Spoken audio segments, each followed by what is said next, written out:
Então, o caso da Jeanne explica como que a privação de estímulos, ela gera uma privação de respostas do organismo. O cérebro fica empobrecido em significados e conceitos, tanto sociais quanto os mais básicos de sobrevivência, tanto que ela nem conseguia andar direito, ela cambaleava quando a equipe chegou lá para resgatar ela da casa, né? O pai acabou se suicidando, que indicava que era uma pessoa perturbada também, né? Então ela não tinha um ambiente social, ideal, né? Ela não tinha um ambiente social, ela não tinha estímulo, nem os estímulos básicos do ambiente, que, por exemplo, o menino que cresceu selvagemmente teria, que seria a chuva, o sol, a visão dos campos, etc, etc. O menino selvagem, porque também tem não precisa parar não, mas só explicando aqui, um menino selvagem tinha sido encontrado também 200 anos antes dela, né? E ele foi estudado por um médico de 26 anos que tentava instruir o garoto em questões sociais. E ele conseguiu, em certa medida, fazer isso. Só que como ele tinha feito, como ele foi criado naquele ambiente, ele não respondeu. Igual a Jeanne, ele não conseguia responder, porque ela passou... Não, ele foi criado num ambiente semelhante ao da Jeanne. Por quê? Sim. Porque ele foi criado, teoricamente, na selva. Exato. Então ele tinha que correr, ele tinha que procurar comida, talvez... A adaptação dele foi pra isso. Exatamente. E a mesma coisa da Jeanne, né?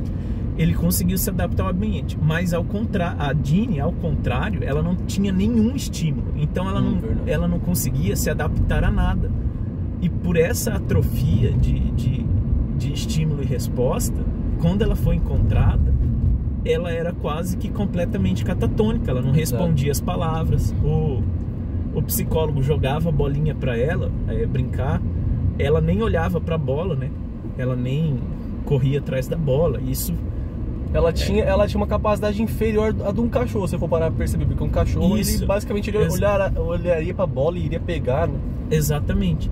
Então, como provavelmente ela sofreu repressão por tentar falar, enquanto ela era mantida no quarto lá como prisioneira por 12 anos, até as tentativas de falar resultaram numa completa aversão a qualquer apresentação de respostas, né?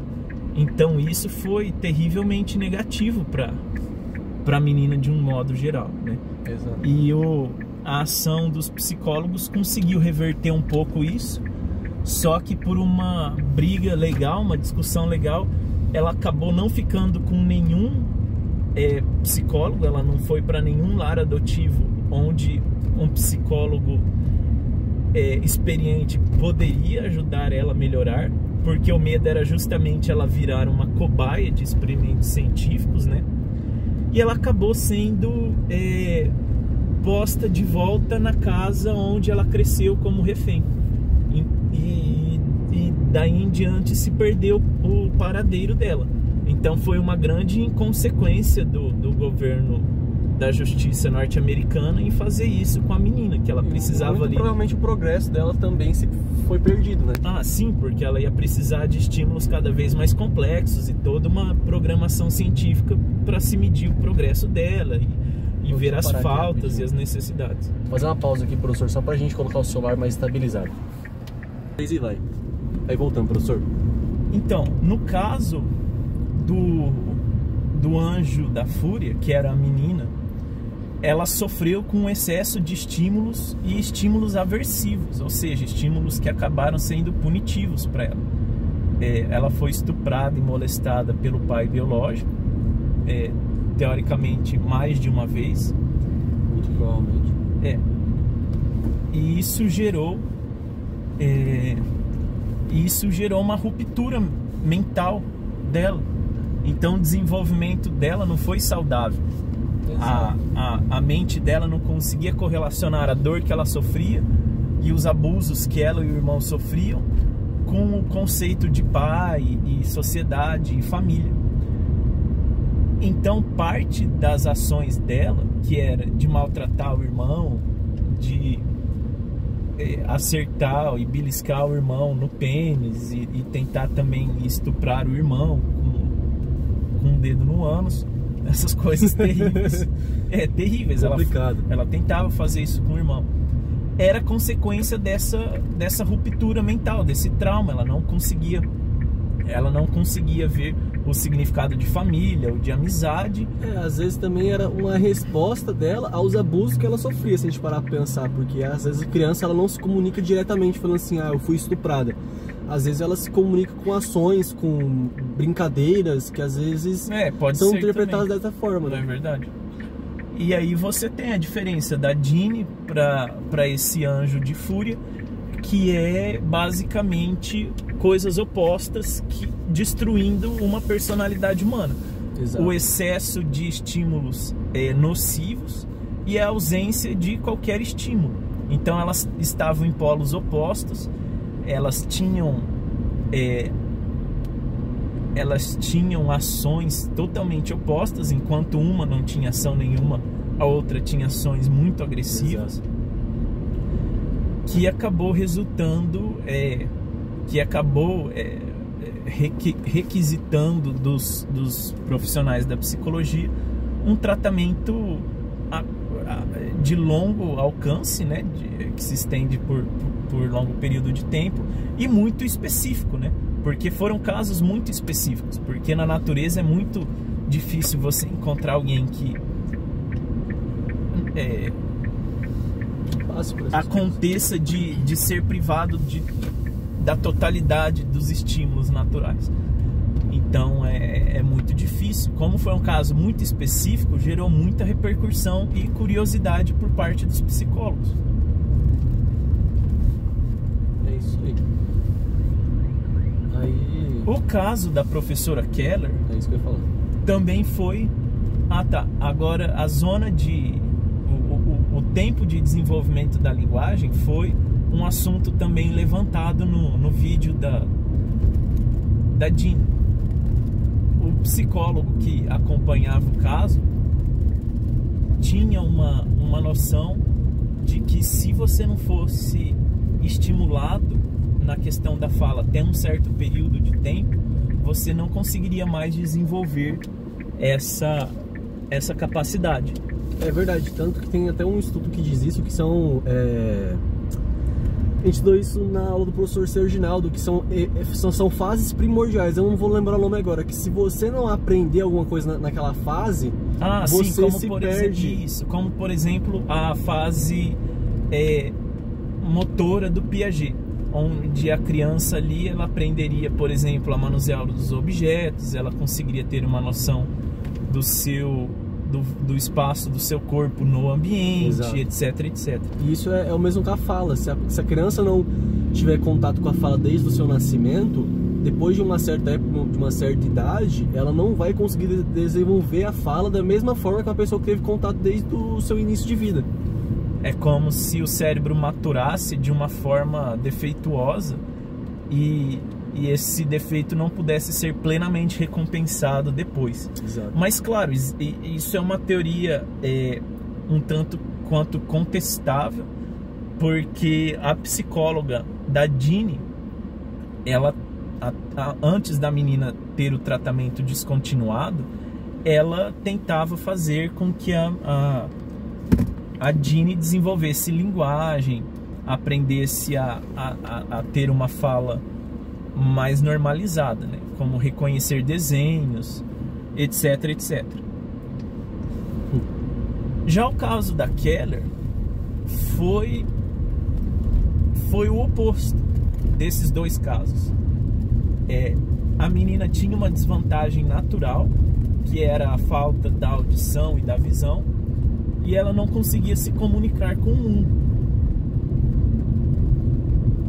E a Keller conseguiu, de alguma maneira, utilizar lá da sua capacidade como professora, né? A gente não sabe como, né? Que realmente é algo quase nunca visto, quase zero. E ela conseguiu ensinar uma pessoa que nasceu com uma desvantagem natural, como o Rodrigo falou, a falar, e depois de um tempo, uma certa época... Não a falar, mas a se comunicar. Exato, por sinais.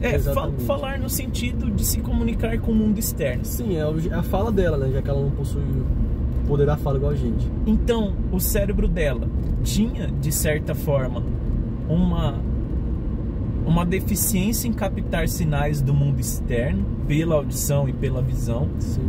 E essas duas capacidades, elas ajudam a criar muito as noções de mundo que os sujeitos possuem, porque pela audição você consegue diferenciar tom de voz, você consegue entender os conceitos de agressividade, ou então de gentileza, de hostilidade, ou então de acolhimento, entre outras coisas. E sem a visão você também fica muito prejudicado no entendimento dessas sutilezas, né?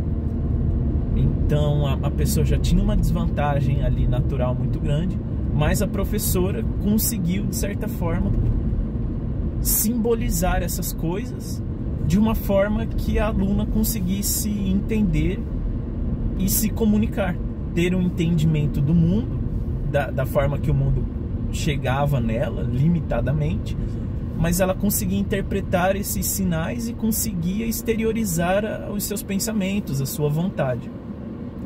Então, é mais ou menos isso. Aí, respondendo já a quarta pergunta, que é para fazer uma semelhança, né, desses 4 casos. A semelhança, as diferenças e as similaridades, na verdade, né, entre as histórias. A similaridade era que todos apresentavam uma deficiência. Realmente. Uma deficiência por uma privação de habilidades motoras. Causada pela falta de estímulos saudáveis e, teoricamente, de estímulos do ambiente. Correto. Basicamente, né? Isso. Então seria mais ou menos essa similaridade dos casos. E a diferença é que cada um foi tratado, cada caso tomou um rumo diferente, né? Uma recebeu tratamento adequado e as outras duas, a Dini teve o tratamento descontinuado, não se sabe o paradeiro dela atualmente, mas a menina do Anjo em Fúria também se presume que ela teve um tratamento adequado e hoje próxima dos 60 anos de idade, vive uma vida, entre aspas, normal, né? Não se tem muito mais informações sobre ela, mas seriam essas as diferenças e similaridades dos casos. As outras diferenças também é que ambas, a Dini e a menina do Anjo e Fúria, é isso, né? Ambas tiveram um certo abuso, né, dos seus pais, como uma teve privação da sua própria liberdade, a outra foi estuprada e por conta disso a sua forma de agir e de viver foi completamente, teve uma completa mutação. E o que foi diferente com a professora ensinando a aluna, na verdade ela não foi privada, ela não sofreu abuso para se tornar aquela pessoa, ela, na verdade nasceu naturalmente. Ela recebeu os estímulos adequados para uma boa formação da personalidade, que seria socialmente mais desejável, por assim dizer. O que era esperado é que ela fosse daquela forma, não soubesse se comunicar pro resto da vida, mas a professora foi lá e a ensinou, se é que nós podemos dizer assim, né? Porque na verdade foi basicamente uma bênção, quase um milagre, né? E bom, do mais é isso, né? Eu acho que são essas as perguntas, então tá aí mais ou menos os nossos comentários, professor. Valeu aí, boas férias e um abraço, né? Pensa com carinho aí na nossa nota, professor.